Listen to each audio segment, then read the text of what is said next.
Okay, so for example number 5 class is number 5. Okay, we are given the pressure. Take note, at a great depth in the ocean, the pressure is 80 megapascal. We are to assume that the specific weight at that surface, okay, is 10 kilonewton per cubic meter, and the average bulk modulus of elasticity is 2.340 gigapascal. Okay, so we have 3 unknowns here, class. For example number 5, for letter A, we are required for the change in specific volume. Take note, change in specific volume between the surface and that great depth. Okay, so we are to find the delta V, or this is the V. Okay, take note, this is specific volume, class. For the letter B, we are to determine the specific volume at that depth. Specific volume at that depth.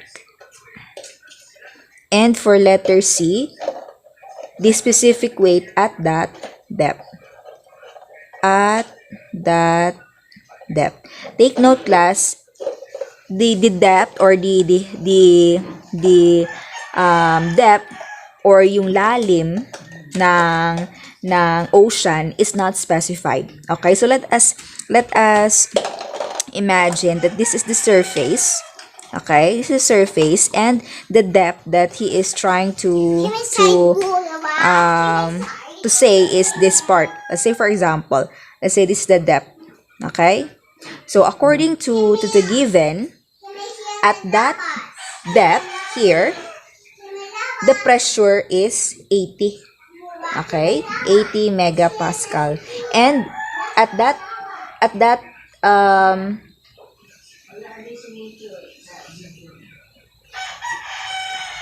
the surface here, the surface is here, the specific weight is 10 kilonewton cubic meter, as well as the bulk modulus is also given, which is 2.40 gigapascal. So what we are asked here is the change in specific volume between the surface here and here.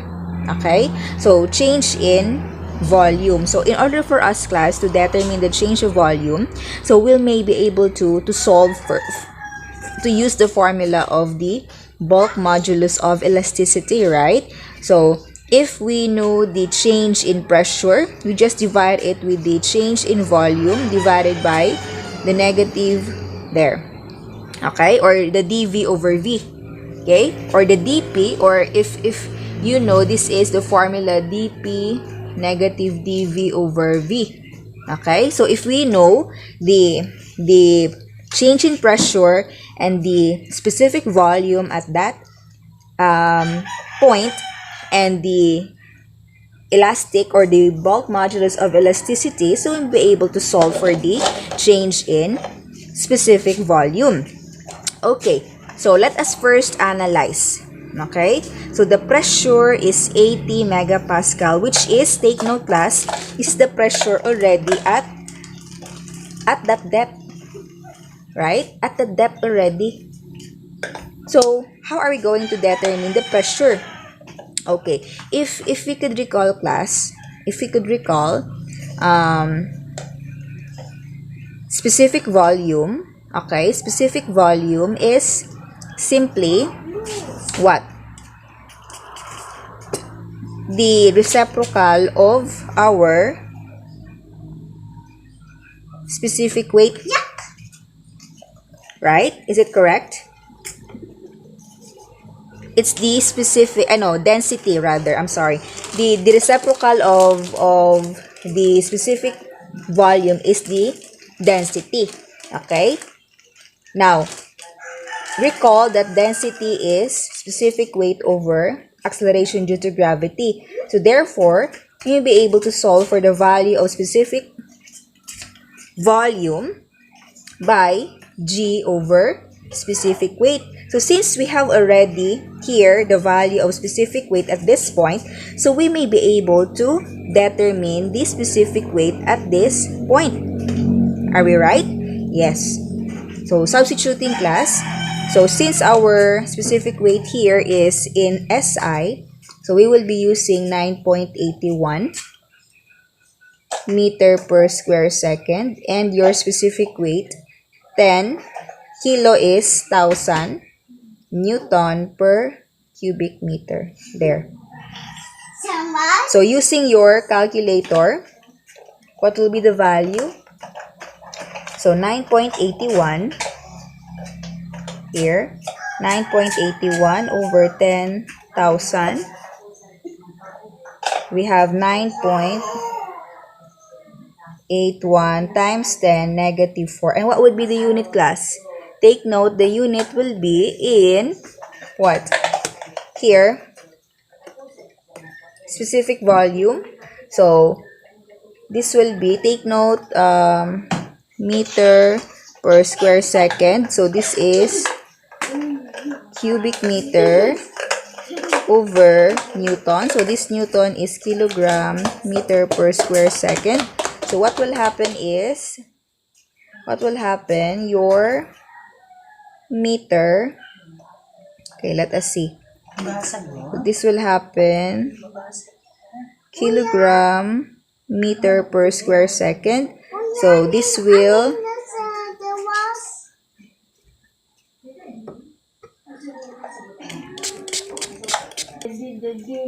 okay, so this meter per square second, so multiplied by the reciprocal of this, so this will be cubic meter over Newton. But recall that, okay, so recall that Newton is equivalent to kilogram meter per square second. So from here, okay, so what can we cancel out? So take note that this will be multiplied, so it will become meter to the fourth power, and you'll have here second squared kilogram meter per square second. So what will happen?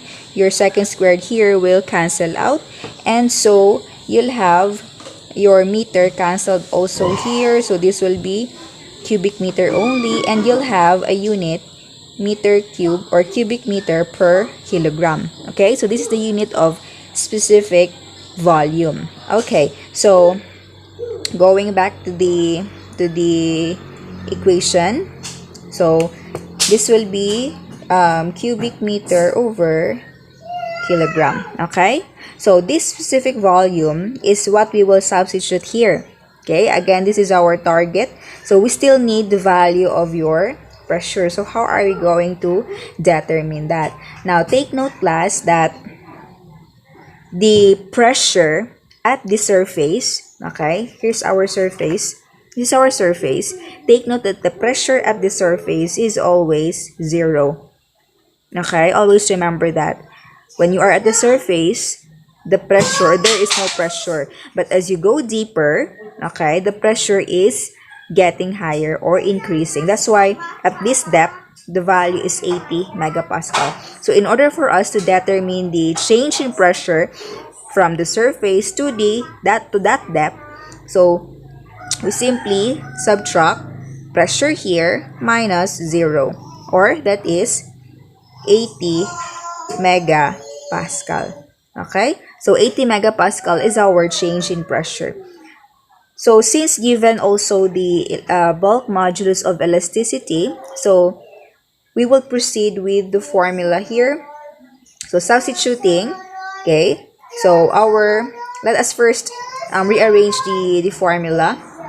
Okay, so E times negative dV V equals dP. So since our target is dV, so we will divide both sides of the equations with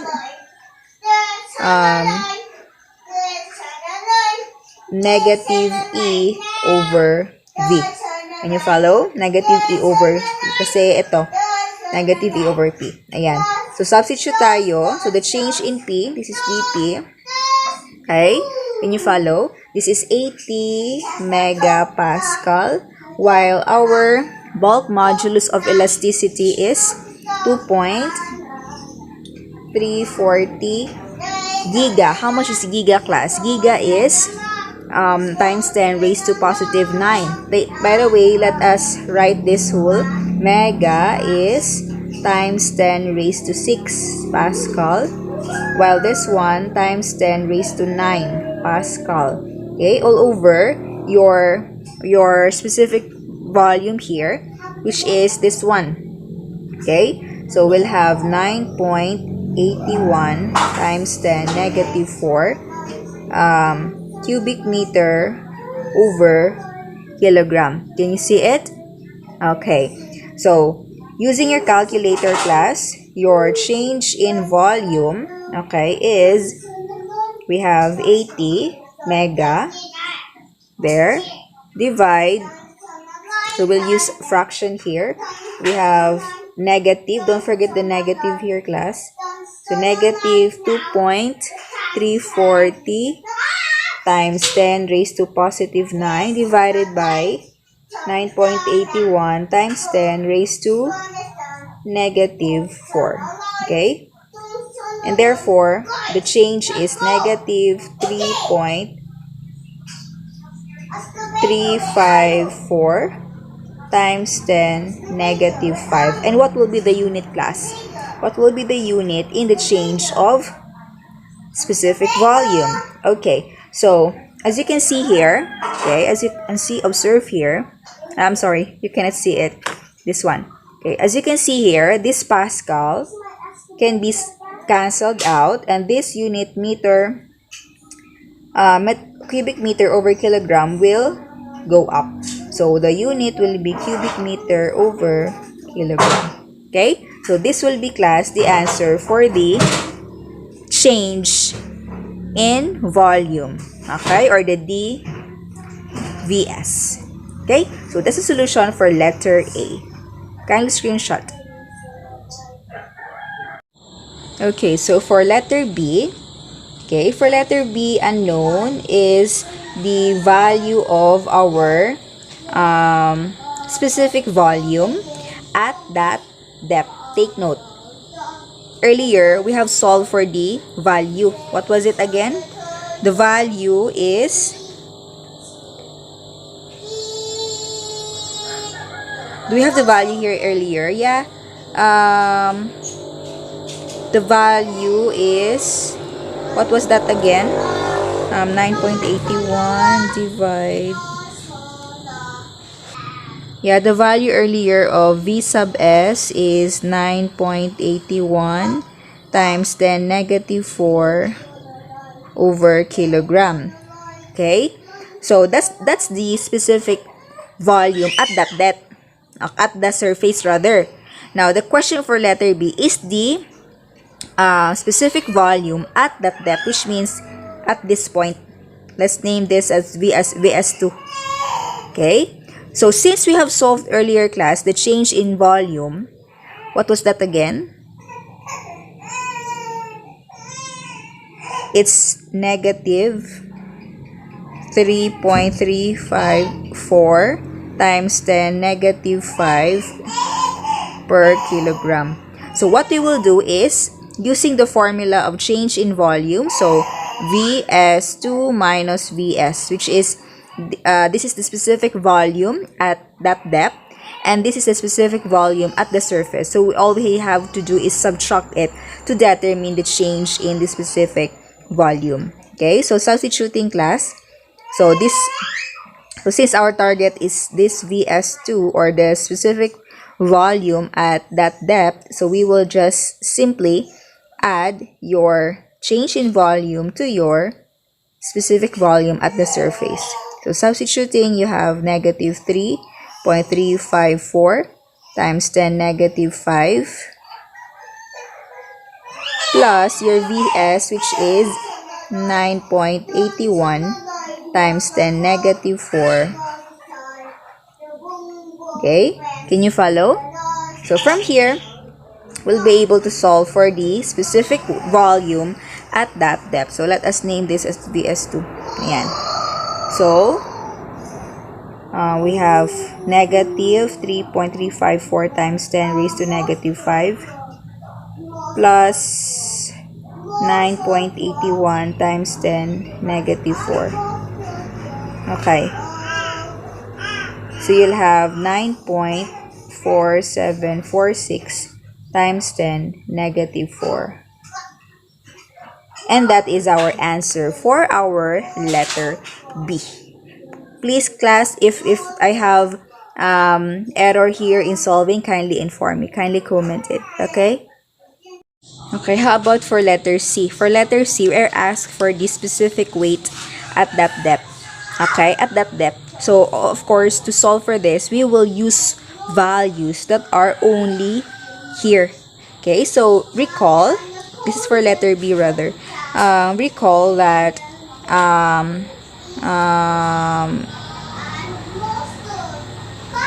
specific weight, okay, can be solved using the density, which is specific weight over the acceleration due to gravity. And this density can be solved by getting the reciprocal of your specific volume. So since we have the specific volume at that depth, so we may be able to get the density at that depth also. So if we have this, if we substitute this value here, so we will have that one. Okay, so we will be using this equation here. So to solve for specific weight, so you simply what? G over your V sub S. So all you have to do is your 9.81 meter per square second, you divide it with your here, that specific volume at that depth. So 9.4746 times 10 negative 4 cubic meter over kilogram. So therefore, your specific weight is how much? Okay, so 9.81 over 9.94746 times 10 raised to negative 4. Okay, so we have 9861 9861.814. Okay, 9814, and the unit class is